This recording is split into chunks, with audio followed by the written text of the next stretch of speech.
Tuagane na riadha mtazamaji, tupie jicho taekwondo ambapo Wakenya wamehimizwa kujitokeza kwa wingi na kushangilia timu ya taifa ya taekwondo ya chipukizi usiozidi umri wa miaka 21, huku Kenya ikiandaa mashindano ya dunia kwa vijana kwa mara ya kwanza kuanzia Jumatano hii hadi Jumamosi. Timu ya Kenya inayojumuisha wachezaji 16 iliimarisha mazoezi katika chuo kikuu cha michezo ya Kenya tayari kutamba mbele ya mashabiki na wa nyumbani.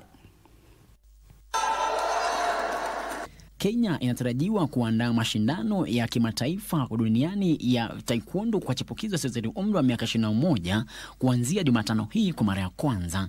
Mashindano haya yanatarajiwa kujumuisha zaidi ya mataifa 76 kulingana na meneja wa kiufundi wa timu ya Kenya Martin Marava. Timu ya Kenya ambayo inajumuisha wachezaji 16 iliimarisha mazoezi yake huku ikinuia kushamiri mbele ya mashabiki wa nyumbani. Timu hiyo ambayo inaongozwa na makocha waliobobea imekuwa kwenye kambi ya mazoezi tangu mwezi jana.